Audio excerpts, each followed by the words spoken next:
first question is probably the most difficult here. I have great difficulties understanding the quantum wave, okay, and even more specifically the qualium wave function. Of course you do, but there's a tremendous amount of pop science explanation of the quantum wave function that I think I would recommend you to read. Lothar Schaefer, for example, we saw a video of his. You could watch one of his online, or there are many quantum physicists. Tim Maudlin deals with it, and Michio Kaku. There's a lot of them. The quantum wave function, it begins with the understanding that particles, when they're not observed, are simply waves. Waves of what? Just of possibility. That's all. And this is true whether it's a photon or an electron or a muon or any of the zoo of particles that they believe exist, none of which are real. But these are simply waves that, because of the intention of the physicist to find a new particle so they win a grant and get a Nobel Prize, they find new particles. And the waves acquiesce in their desire, because that's all that the world exists, is to fulfill your desires. And so whatever you want will come, and whatever you fear will come. So, therefore, want only the impossible, because that makes the impossible inevitable. Okay? That's why I say have infinite greed. And infinite greed means you want everything, not just now, but you want to have always had everything and never have suffered. Okay? And that's a fact. So give yourself the infinite and eternal and absolute nature of what you really are without cheating yourself. But you can't do that as an individual because you're only a reflection. And so the reflection, however, and this is an important point, this goes to the essence of a huge number of books written in the Zen tradition, most famously by Dogen Zenji, but by many others. The question of the relationship of practice to enlightenment. Because, he was taught, well, we're all already Buddhas. Why do we have to sit all day and practice, and meditate? There shouldn't be any need to meditate if you are already Buddha. Well, there isn't a need to meditate. But the fact of your sitting all day and meditating is a reflection of the fact that you have realized your Buddhahood and transmitted that to the reflection. You won't want to sit and meditate, and it'll be boring until that happens. And then you're not really meditating either. You're just, wasting time and pretending to be a monk or whatever. But the moment that realization happens, then there's no one to meditate. But practice, you are only practicing the enlightenment that is already real. You're not practicing to attain enlightenment. It's because you're enlightened that your reflection wants to practice. Okay? So you have to understand and not put the cart before the horse. Okay? Your action is a result. Your thoughts are a result, not a cause.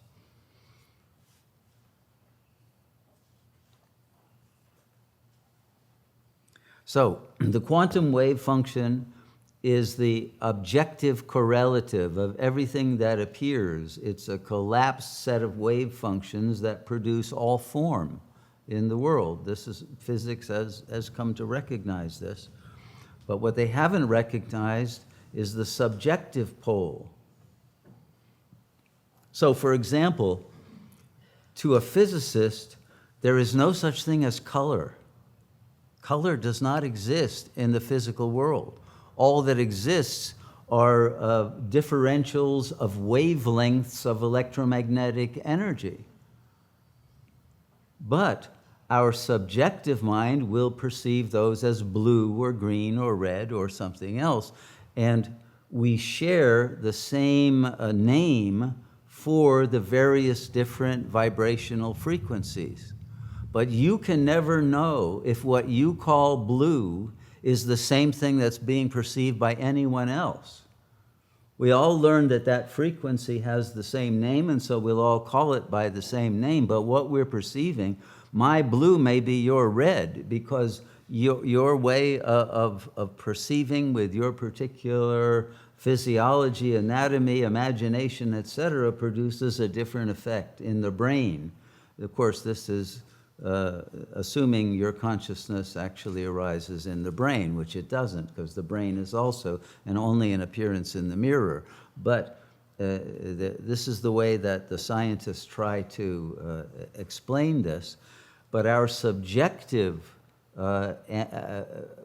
response to the quantum waves and our projection of how those quantum waves produce reality come from the qualium wave function that is intertwined with it and that produces our subjectivity. Not just perceiving colors, but perceiving moods, perceiving emotions, perceiving feelings about people and situations and attitudes and beliefs. All of that are those are functions of the collapsed state of the qualium wave functions that make up your subjective psyche.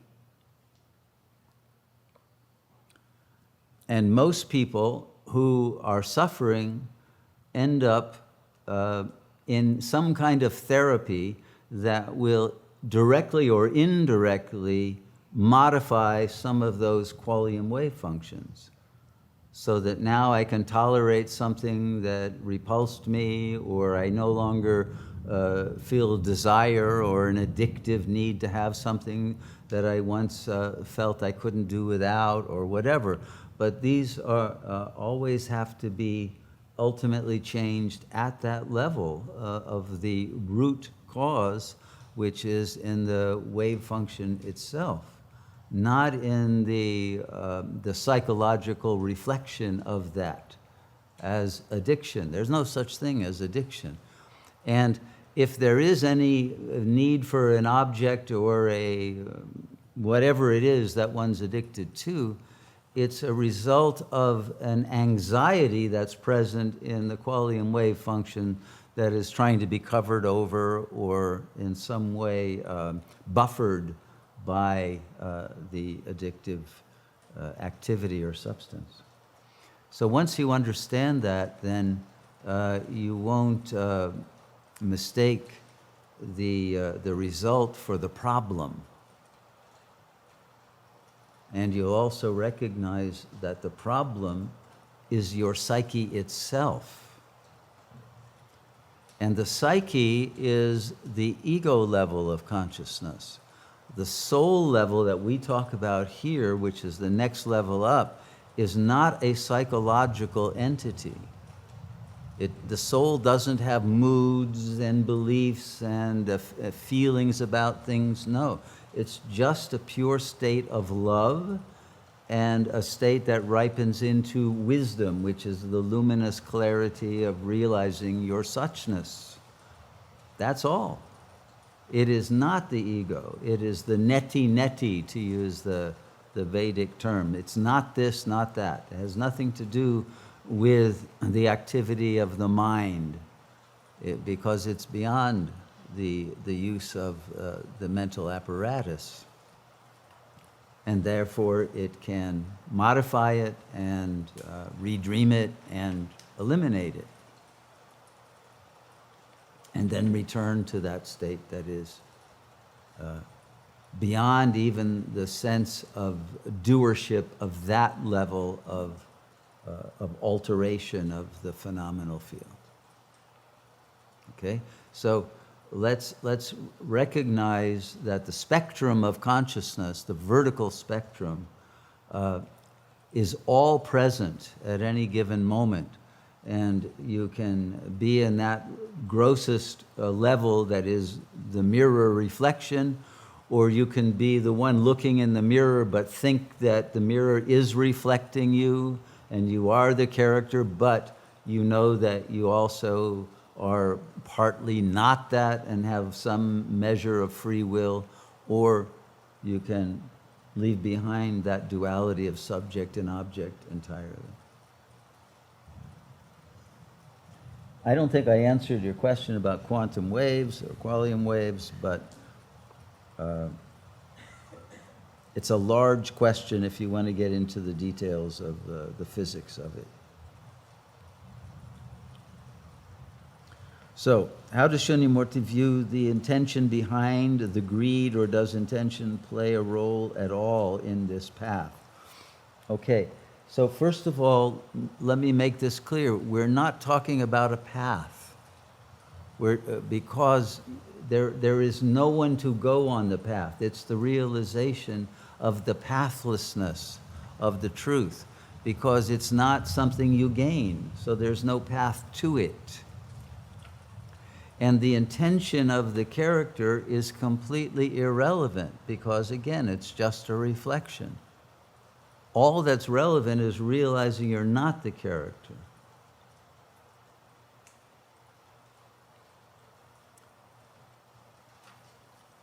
And when you realize you're not the character, then you begin the real spiritual quest of wondering, who am I? But you don't even wonder that as long as you have a reflexive identification with the body and with the narrative of the ego.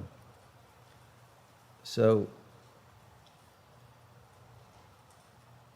all that matters is the realization of suchness, which is the state in which the mind is silent, in which there are no thoughts, but there is simple, pure presence, because that's what you are. But there's no path to that state. It's always present, it's just covered over. And at some moment, the covering falls away. Another question: when one experiences breakthroughs or revelations in meditative states, is it wise to journal or talk about it, even in therapy, or is it wiser to simply let it all go? I've experienced both kinds of pitfalls. Taking notes tends to solidify the experience, and the ego returns to appropriate it and tries to reproduce it later, but letting it go opens the way for the superego to deny the veracity of the experience, or the censor to erase it, etc. So,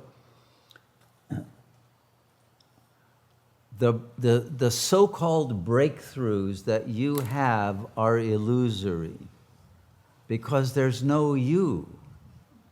The you is the illusion. And so if a breakthrough happens, as you see, to a you, it will be temporary, because that breakthrough was caused by certain conditions that occurred within the mirror reflection. And when those conditions change, then the breakthrough becomes a breakdown. But what you have to let go of is not just the ego, but remember, the superego is part of the ego complex. They are not separate. And so what you want to let go of is all narrative. Silence the mind. Whether your character talks to somebody else about it is irrelevant, but don't talk to yourself about it. Okay? That's where the problem is. And if you have no internal narrative, then there's nothing to talk about with anyone else either. But there was not really any breakthrough, because you are that which watches a character in the mirror having breakthroughs and breakdowns and all kinds of differences, and you don't change at all. Nothing happens. So once you lose interest in the character and in its illusory breakthroughs, that's the breakthrough.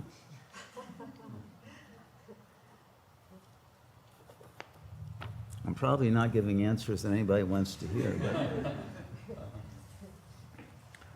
if your innocence was taken and led you on the path of evil, in quotes, and you had your kundalini awaken through black magic tantra, that must have been interesting. How do you get the energy to flow right again?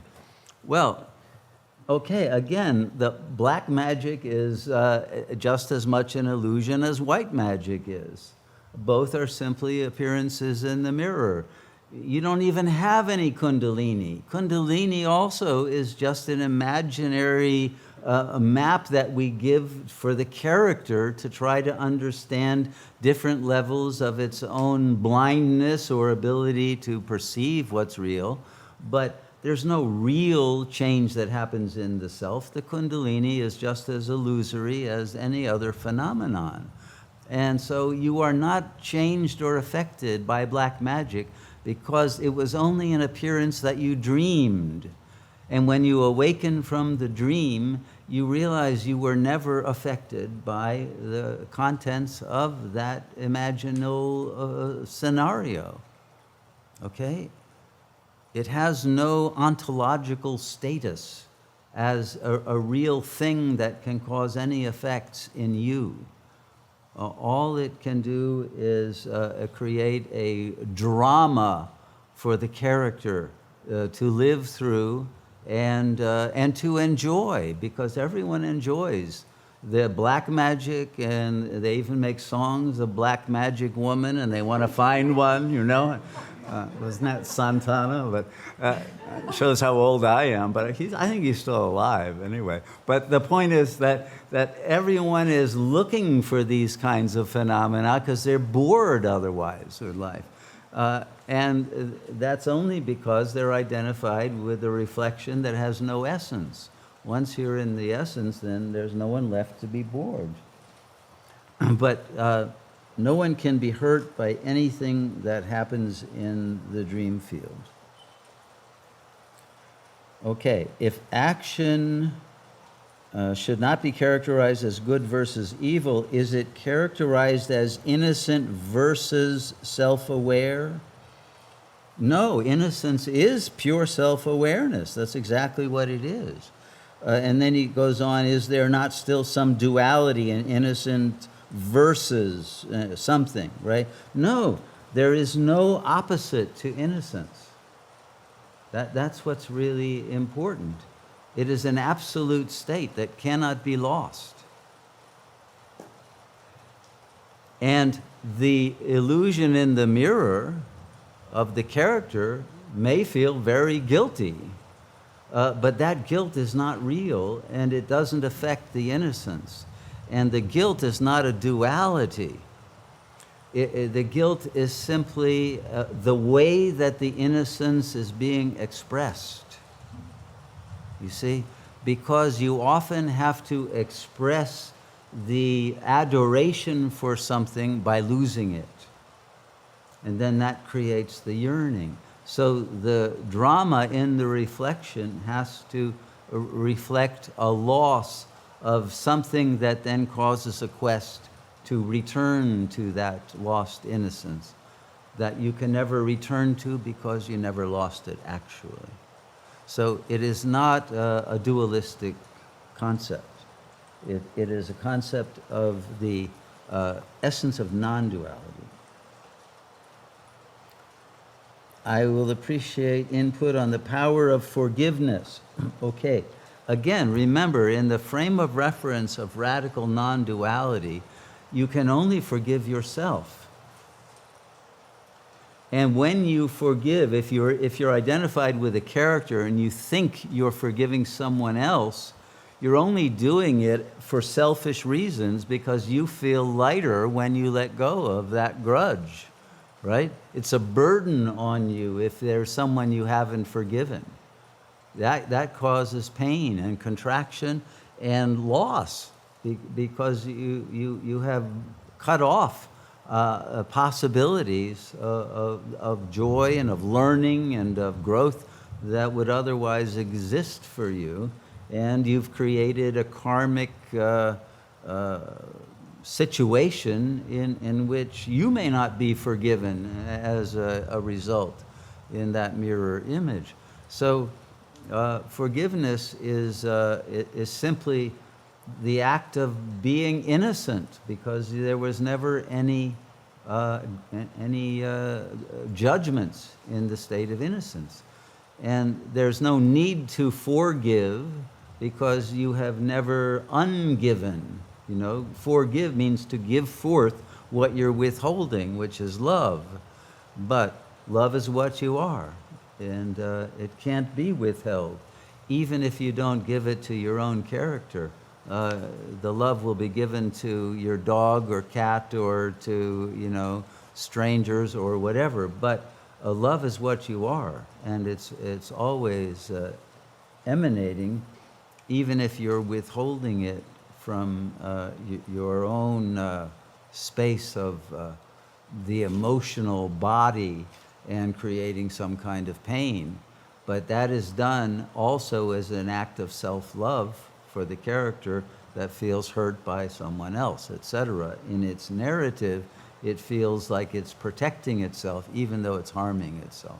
So the forgiveness is simply the result of clarity and coherence in perceiving reality correctly, in which that's the true nature. We're all one. There is, if I'm antagonistic toward anyone, then I am hating some aspect of myself, and that does no one any good. So I hope that answers the question of the power of forgiveness.